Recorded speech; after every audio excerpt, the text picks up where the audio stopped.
Почитувани граѓани, на почетокот дозволете ми на сите жени да им го честитам 8 март, Меѓународниот ден на жената. Денеска го славиме овој ден како резултат на долготрајната битка за правата на жените, а едно од тие права е и пристапот до образованието. Образованието е тоа кое што е предуслов за обезбедување рамноправна позиција во општеството за сите, вклучувајќи ги и жените. Само човек кој што е образован може критички да ја обсервира реалноста во која што живее, а не слепо да следи нечии директиви. Оттаму, образованието е услов за создавање слободно општество. На ВМРО ДПМНЕ тоа им беше јасно и затоа се обидоа да го уништат образованието, да ја загушат автономијата на универзитетот, да наметнат лажни вредности со цел да создадат уплашени и покорни следбеници. Историјата не учи дека борбата за ослободување и национално освестување на народите во Европа почнуваше од учителите. Да ве подсетам, Гоце Делчев, Даме Груев, практично целото раководство на националното ослободително движење беа учители. И борбата за кршење на овој тоталитарен систем во денешна Македонија почна на универзитетот. Почна со протестите на студентите и професорите по повод штетните измени на Законот за високо образование. Продолжи со проектот Вистината за Македонија, во кој граѓаните го слушнаа и видоа грозоморното лице на власта, за денес речиси на секој чекор да се соочуваме со гневот и револтот на граѓаните од промашените политики на ВМРО ДПМНЕ и ДУИ во сите области, вклучувајќи го и образованието. Гушењето на автономијата на универзитетот беше еден стратешки приоритет на ВМРО ДПМНЕ и ДУИ. Всушност, тие се обидоа да влезат во сите сфери на автономно живење, почнувајќи од спалните соби, учејќи ги граѓаните колку деца треба да имаат, а потоа Никола Груевски во фирерски стил токму одовде се осмели во ова собрание да им каже дека родителите често пати не знаеле што е најдобро за нивните деца, па затоа тој најдобро се грижал за иднината на младите во оваа земја со тоа што им вовел екстерно тестирање. Кога ние го дадовме предлогот за укинување на екстерното тестирање, тој најави дека ќе бидат воведени реформи. За жал, се уште ги чекаме тие реформи. Чекаме, ама реформите ги нема, затоа што уште тогаш ви реков, овој систем на екстерно тестирање полесно е да го укинете, одошто да го реформирате. Нешто што е поставено на погрешни темели не се поправа.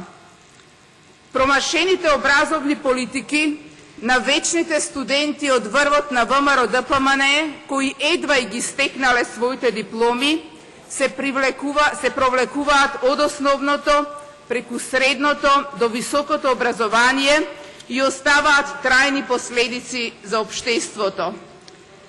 Јасперс во свое време констатирал дека односот меѓу универзитетот и државата е состојба на постојана напнатост.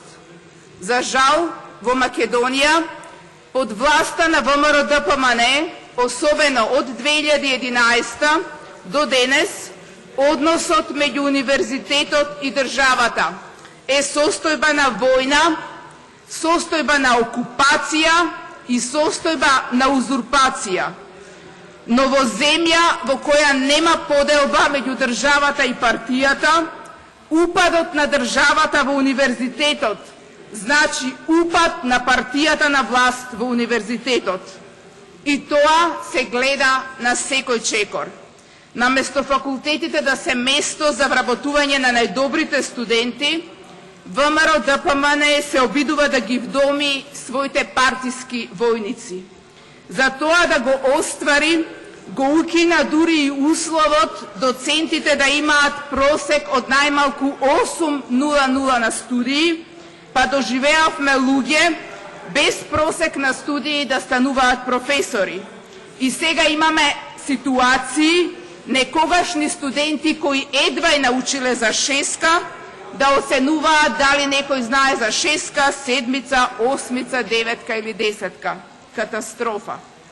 Доживеавме ситуација во кои секретарки и министри по партиски налог беа вработувани на факултети спротивно на законски прописи. Доживеавме ситуации Министерството за финансии селективно да одобрува прием на нови кадри, зависно од партиската подобност, односно зависно од тоа дали се во тефтерчето на Горде. Доживуваме ситуации во кои се вршат страшни притисоци врз одредени факултети со цел да се принудат да спроведуваат партиски политики на ВМРО-ДПМНЕ. Имаме ситуации во кои просветниот инспекторат, како да е вработен на одредени факултети, по цел ден се таму, трагајќи по нешто со што ќе може да ги уценуваат и малтретираат професорите. И сето тоа е резултат на тоа што ВМРО-ДПМНЕ во континуитет поставува некомпетентни министри во ресорот за образование, кои немале допир со образованието, освен како корисници на услуги, а за некои е спорно и нивното образование.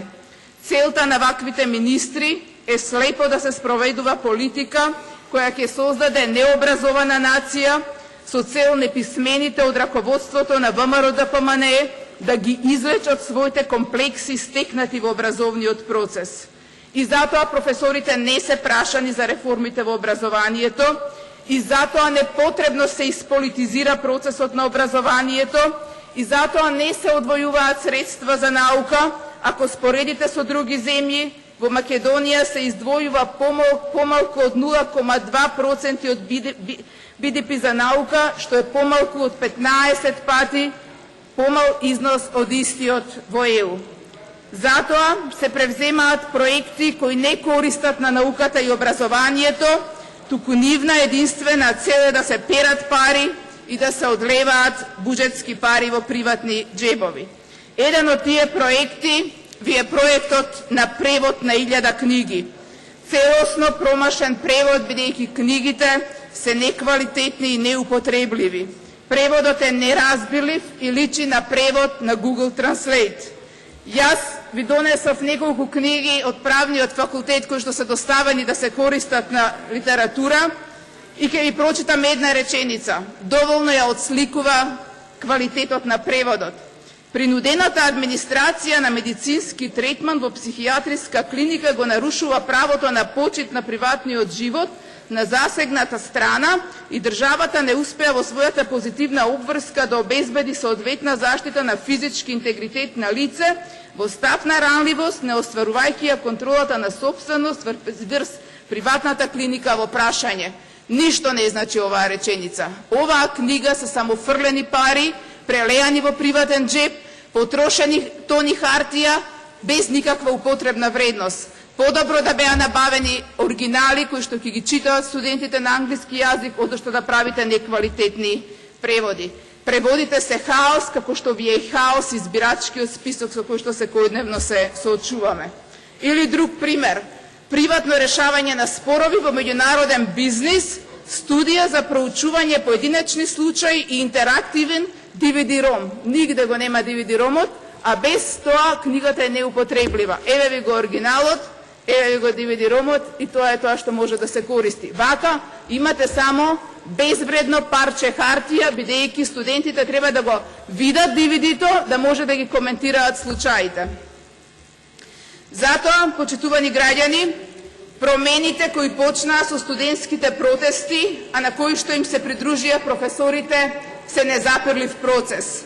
Го видовме тоа на 17 мај минатата година, го видовме тоа и на 8 мартовскиот марш на жените на СДСМ и други неопределени жени незадоволни од политиките на ВМРО-ДПМНЕ, марш кој што се одржа во неделата во Охрид. Охрид никогаш не бил толку полн со енергија и со луѓето. Промените ќе се случат на 5 јуни за доброто на Република Македонија, а Социјалдемократскиот сојуз се обврзува да ги превземе реформите за подобрување на образованието.